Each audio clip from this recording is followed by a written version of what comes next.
BJP का अध्यक्ष बनने के बाद नितिन नवीन ने पहली बड़ी नियुक्ति की है।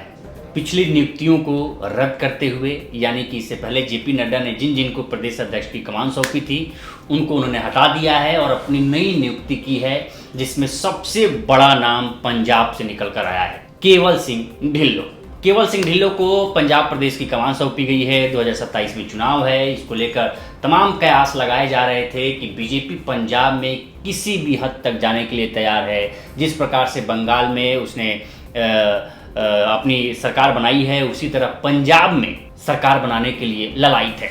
और जो केवल सिंह ढिल्लों हैं, उन्होंने कह दिया है कि अब अगली बारी है पंजाब की, बंगाल के बाद पंजाब की, जहां कमल खिलेगा।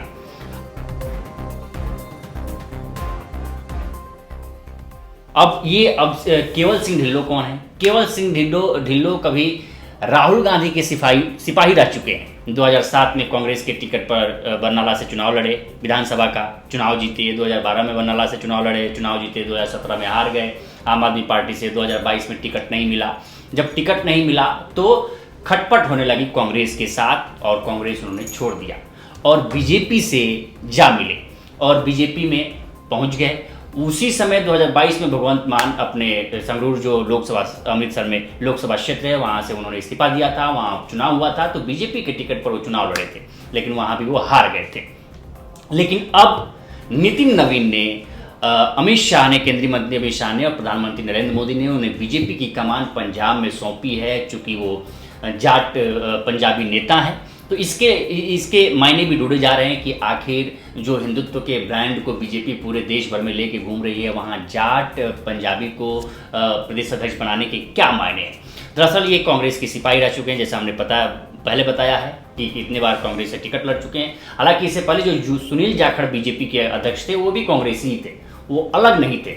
बीजेपी ने अपनी कोई नई पौध पैदा नहीं की है पंजाब में। कांग्रेस से आयातित किए गए पैराशूट उम्मीदवारों को ही प्रदेश अध्यक्ष की कमान सौंपती रही है, वहां टिकट देती रही है। हालांकि इनको बनाने में नायब सिंह सैनी और कैप्टन अमरिंदर सिंह का सबसे बड़ा हाथ माना जा रहा है। आरएसएस भी इसमें सहभागी है और ये कैप्टन अमरिंदर सिंह के बहुत करीबी हैं, क्योंकि कैप्टन अमरिंदर सिंह ने जब कांग्रेस छोड़ी, उसी वक्त इन्होंने भी कांग्रेस छोड़ी, खटपट हो गई तो कांग्रेस छोड़ दी। और कहा यह जा रहा है कि अब पीछे से पंजाब में बीजेपी को कैप्टन अमरिंदर सिंह ही चला रहे हैं। तो ये बहुत बड़ी नियुक्ति है चुनाव से पहले, क्योंकि आप देखिए कि आम आदमी पार्टी के 6 पंजाबी राज्यसभा से आने वाले पंजाब के सांसदों को बीजेपी में शामिल कर लिया गया है। उसमें राघव चड्ढा भी हैं, संदीप पाठक भी हैं, तो तमाम ऐसे नेता हैं जो शामिल हो गए हैं। तो ये माना जा रहा है कि अब ऑपरेशन कमल पंजाब में ही होगा। अब जब 2027 में पंजाब में चुनाव है, उसके लिए पूरी ताकत के साथ बीजेपी पंजाब में लड़ेगी, बंगाल के बाद पंजाब में।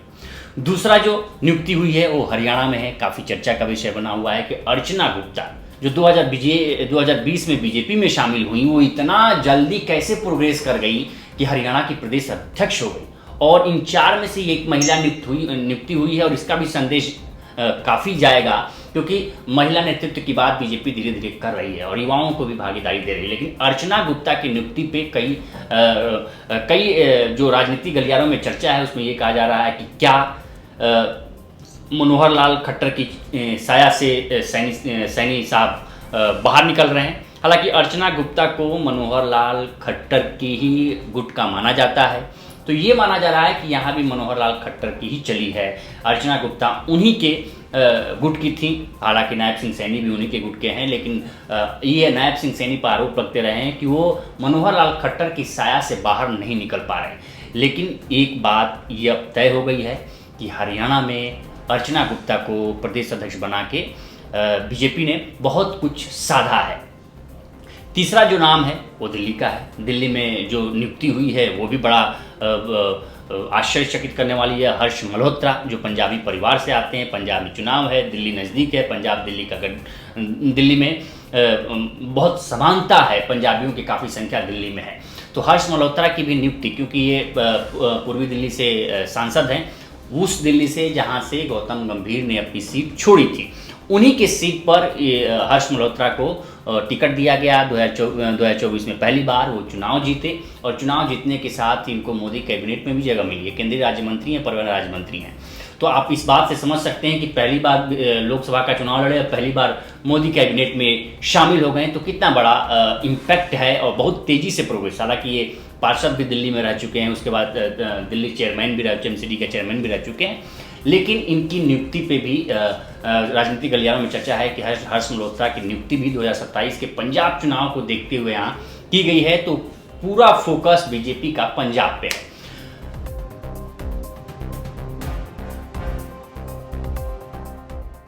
चौथी जो नियुक्ति की गई है वो त्रिपुरा में नियुक्ति की गई है। त्रिपुरा में 2028 में चुनाव है और अभिषेक देवराय एक युवा चेहरा, माणिक शाह वहाँ के मुख्यमंत्री हैं। और इससे पहले जो त्रिपुरा में बीजेपी के प्रेसिडेंट थे वो राजू भट्टाचार्य थे, तो राजू भट्टाचार्य का कार्यकाल खत्म हो गया था, तो इसके बाद से अभिषेक देवराय को यहाँ नियुक्ति मिली है और नितिन नवीन ने एक नए चेहरे को मौका दिया है। यानी कि अब बीजेपी एक नई टीम बना रही है जिसमें नितिन नवीन अपने चहेते अपने लोगों की नियुक्ति कर रहे हैं। अब इसके बाद से संगठनात्मक विस्तार धीरे धीरे बीजेपी का होगा, जहां अलग अलग और राज्यों में प्रदेश अध्यक्षों की नई नियुक्तियां होंगी, जिला अध्यक्षों की नियुक्तियां होंगी, तमाम प्रकार की ऐसी नियुक्तियां होंगी जो अपने चहेतों की, अपने लोगों की नियुक्ति एक अपनी टीम नितिन नवीन बनाएंगे, जो युवाओं की टीम होगी।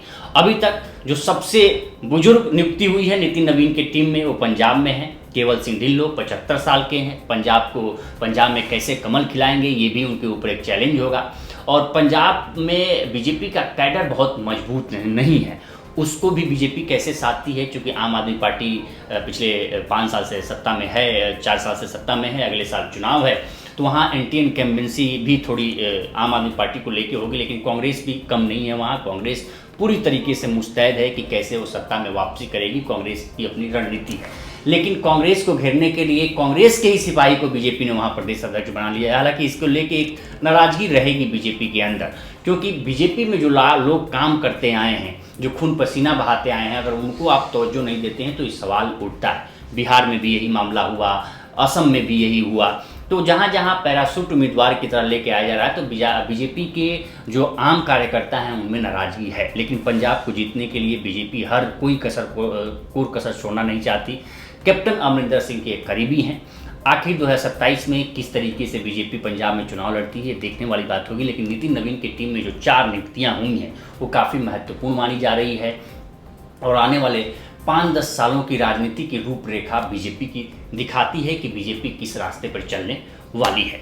इस चारों नियुक्तियों पर आपकी क्या राय है हमें कमेंट कर सेक्शन में जरूर बताएं। बाकी देश दुनिया की तमाम खबरों के लिए बने रहे लोकमत हिंदी के साथ। नमस्कार।